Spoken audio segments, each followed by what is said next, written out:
मला उमेदवारी नाकारल्याच्या नंतर मोठ्या प्रमाणावर जनक्षोभ या परिसरामध्ये लोटला होता. सोसायट्यांमध्ये असेल, आबालवृद्ध असतील, महिला असतील, तरुण युवा वर्ग असेल, या सर्व वर्गानं त्या ठिकाणी प्रचंड मोठ्या प्रमाणावर नाराजी व्यक्त केली.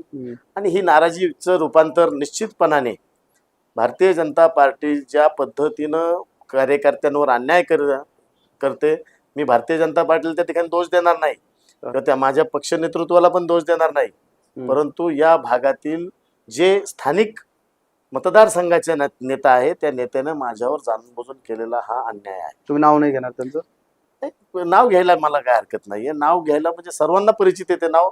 या विधान परिषदेचे आमदार योगेश टिळेकर यांनी सरळ सरळ माझ्यावर हा अन्याय केला आणि हे त्यांच्या सहित या मतदारसंघातील आणि या शहरातील सर्व पदाधिकारी, भारतीय जनता पार्टीचे पदाधिकारी असतील, त्याचप्रमाणे कार्यकर्ते असतील आणि पक्षाचे या महानगरपालिकेतील आणि पुणे शहराचे सर्व नेते मंडळींना ज्ञात आहे की कशा पद्धतीनं संदीप लोणकर सारख्या कार्यक्षम कार्यकर्त्याला भारतीय जनता पार्टीतून बाहेर जाण्यासाठी भाग पाडलं. सर, संघर्षातून नेतृत्व जे आहे ते घडत असतं, वादळानं दिशा बदलते. तुम्हाला एक शेवटचा प्रश्न आहे, हा संघर्ष आणि हे वादळ झेलल्यानंतर तुम्ही स्वतःला या निवडणुकीनंतर कुठं पाहता? हे पहा, मी संघर्षातून मुळात तयार झालेला कार्यकर्ता आहे.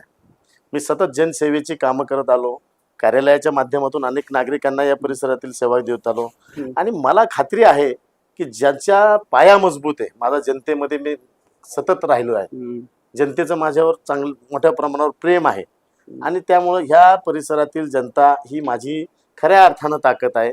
आणि तुम्हाला सांगतो की ज्या पद्धतीनं माझ्यावर अन्याय झाला, मी निश्चितपणानं या सर्व जनतेच्या, या प्रभागातील जनतेच्या प्रेमाच्या जोरावर, त्यांच्यावर मी केलेल्या कामाच्या जोरावर आणि माझ्या कार्यक्षमतेमुळं निश्चितपणाने जो वर्ग, मी भारतीय जनता पार्टीचा कमळ या चिन्हासाठी मतदान करा याच्यासाठी मी शेवटच्या दिवसापर्यंत प्रचार केलेला आहे. आणि तो जो मतदार आहे, तो मतदार राजा मला निश्चितपणानं माझ्यावर झालेल्या अन्यायाचा बदला घेतल्याशिवाय राहणार नाही.